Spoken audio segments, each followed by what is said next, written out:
di Indonesia ada sekolah sepak bola yang bisa kerjasama dan juga ngelatih anak-anak remaja dan juga anak-anak kecil di Indonesia supaya bisa naik level yang jauh lebih tinggi dari sekarang.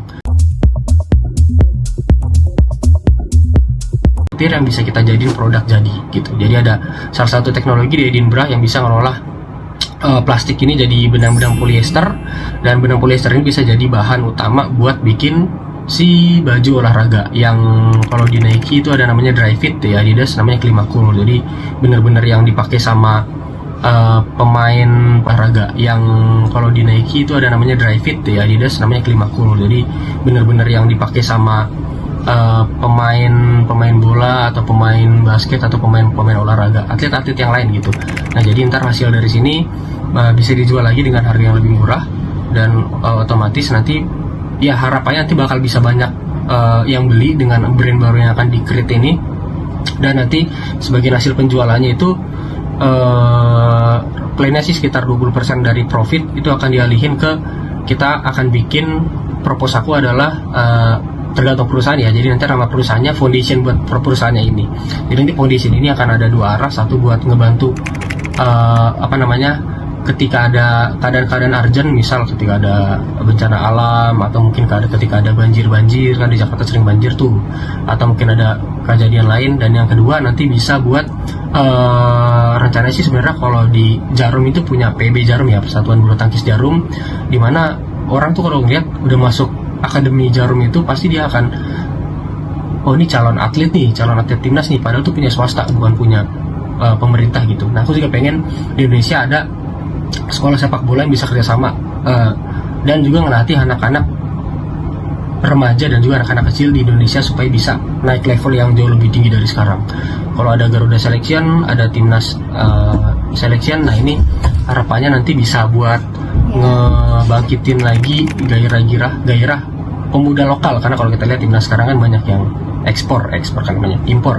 Jadi ya kita naikin lagi nama-namanya supaya bisa berkontribusi lebih banyak, karena potensi sepak bola ini gede banget di Indonesia sebenarnya, cuma kita baru baru bisa ngegaet mungkin setengahnya karena prestasinya belum terlalu secemerlang itu, padahal di luar negeri itu pasar Indonesia udah gede banget gitu ya. Jadi bisa di situ, jadi nanti bisa sambil jalan profit usahanya, sambil jalan kontribusi buat masyarakatnya, sambil jalan buat lingkungannya dengan mengurangi sampah-sampah atau limbah-limbah olahan, sambil nanti pasti dengan adanya ini berjalan semua, kalau ini berjalan lancar ya, otomatis ke media pun branding secara perusahaan pasti akan naik, dan ada namanya ESG rating atau skor ESG. Kalau skor ESG-nya bagus itu akan narik lebih banyak investor buat bisa datang ke Indonesia, terutama ke perusahaan yang bakal aku naungin nanti. Jadi akan dapat ke 5 aspek dari pentahelix namanya. Itu sih Pak, kurang lebih gambaran kasarnya. Oke, jadi selain di bidang olahraga juga pengen kontribusinya di bidang lingkungan juga ya, apalagi kan di Indonesia nih sampah plastik tuh banyak banget ya. Nah mungkin dengan kontribusi Kak Rizik ini pengen mengurangi sampah plastik gitu ya, untuk dibuat menjadi brand. Benar-benar. Jadinya betul kakak. Oke. Terbanyak. Oke Kak Rizik. Sampah plastik di dunia. Iya, emang Indonesia sampahnya banyak banget kayak gitu. Oke, nah sekarang aku pengen ajakin Kak Rizik untuk ice breaking dulu nih, tapi gamesnya namanya Never Have I Ever. Jadi kalau Kak Rizik tahu kayak pernah atau nggak pernah, nanti aku kasih option dan Kak Rizik tinggal jawab pernah atau nggak pernah. Oke? Siap. Jadi untuk pertanyaan pertama, Never Have I Ever, pernah atau nggak pernah lupa deadline penting beasiswa? Lupa deadline penting beasiswa? Belum pernah sih kalau deadline ya. Oke, yang kedua, pernah atau nggak pernah ngirim dokumen beasiswa yang salah? Belum. Kalau ngirim yang salah belum. Yang ketiga, pernah atau nggak pernah ngerasa mau nyerah karena proses seleksinya terlalu ribet? Pernah beberapa kali.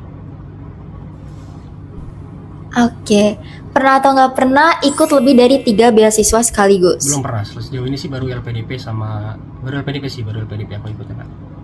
Oke, pernah atau nggak pernah pengen nyerah di tengah jalan waktu daftar beasiswa? Pernah. Kalau itu pernah. Yang terakhir, pernah atau nggak pernah ikut webinar atau workshop persiapan beasiswa lebih dari 5 kali? 5 kali, bentar dihitung dulu ya. 1, 2. Kayaknya pas 5 deh Kak, jadi nggak pernah ya. Oh, oke Kak Rizik. Nah, sekarang lanjut ke tentang aku pengen Kak Rizik boleh nggak sih nyampein ke pejuang beasiswa yang lain nih, nggak cuma LPDP yang mungkin mereka sedang berjuang atau yang mereka ragu nih untuk mau daftar beasiswa. Boleh nggak disampaikan atau pesan-pesannya gitu ke pejuang-pejuang beasiswa yang lain? Oke. Mungkin pesannya singkat aja. Kalau misal kita berangkat dari kemauan kita untuk bisa ke luar negeri, nggak masalah sebenarnya. Tapi lebih jauh adalah teman-teman nanti nemuin masalah apa sih yang teman-teman dapat dari sekitar atau dapat dari pekerjaan, dari penelitian, dari pengalaman-pengalaman kuliah, dan itu bisa dibawa untuk bisa dikontribusiin ke Indonesia. Jadi bukan masalah keinginannya, tapi dampak yang bisa dihasilkan dari ketika teman-teman pergi nanti ke luar negeri ataupun ke dalam negeri, karena itu gimana pun ada duit negara, duit yang dibayar sama Kak Ara, yang dibayar sama aku, dibayar sama teman-teman yang lain, dipercayain buat diinvestasiin ke kita, dan yang namanya investasi pengen ada timbal balik dong pastinya. Nah jadi gimana cara bisa kita kontribusi ke negara, dan juga kita balikin lagi ke negara dengan bentuk yang nggak harus dalam bentuk duit ya, mungkin ada yang kontribusi sebagai dosen dalam bentuk penelitian sehingga bisa dipakai ke yang lain, ada yang dalam bentuk pekerjaan sebagai ASN dengan kontribusi pengabdiannya, banyak lah bisa kita kontribusiin. Jadi kayak peribahasa, dimanapun sejauh apapun kamu melangkah, jangan lupa tempat untuk kembali pulang ya. Mungkin kalau teman-teman yang lain kalau pernah nonton film yang baru ini selesai ya, si film Sore, itu ada si tokoh utamanya tuh bilang lupa gimana ya, pokoknya mau hidup 1000 kali pun akan tetap milih dia gitu. Jadi 1000 kali pun kita gagal, teman-teman tetap akan ada kesempatan untuk belajar dari kegagalan-kegagalan itu sampai akhirnya bisa berhasil gitu ya, karena kesempatan itu pasti akan datang kepada mereka yang berani. Itu aja mungkin kan. Oke, nah terakhir nih, satu kata untuk teman-teman pejuang beasiswa yang lain yang mungkin yang lagi nonton, boleh nggak Kak Rizik kasih satu kata gitu yang mewakilin? Satu kata apa ya? Satu kata paling mainstream sih Kak, semangat gitu aja sih, karena benar-benar harus dari semangat. Iya benar, harus benar-benar berangkat dari semangatnya. Kalau nggak ada semangat, nanti pas sudah nyampe perjalanannya nanti tiba-tiba drop, ya udah teman-teman nanti nggak kuat buat ngejalanin itu, jadi akan sia-sia gitu aja. Ya pokoknya harus tetap semangat dan nggak boleh menyerah intinya untuk apa yang pengen mereka tuju, seperti itu ya Kak. Betul Kak. Oke, thank you banget Kak Rizik. Jadi hari ini untuk sharing sessionnya udah selesai. Makasih banget Kak Rizik udah mau ngobrol bareng temen Ders di sini, bareng Ders Entertainment. Pastinya kisah-kisah inspiratif, terus tips and trick dari Kak Rizik semoga bermanfaat buat teman-teman yang nonton di rumah, yang mereka juga mungkin lagi ragu nih untuk daftar nggak ya, untuk kayak coba daftar beasiswa ke luar negeri, yang mungkin kayak maju mundur seperti itu. Mungkin mereka semua bisa termotivasi setelah menonton video Kak Rizik ini. Oke, terima kasih juga Kak Rizik.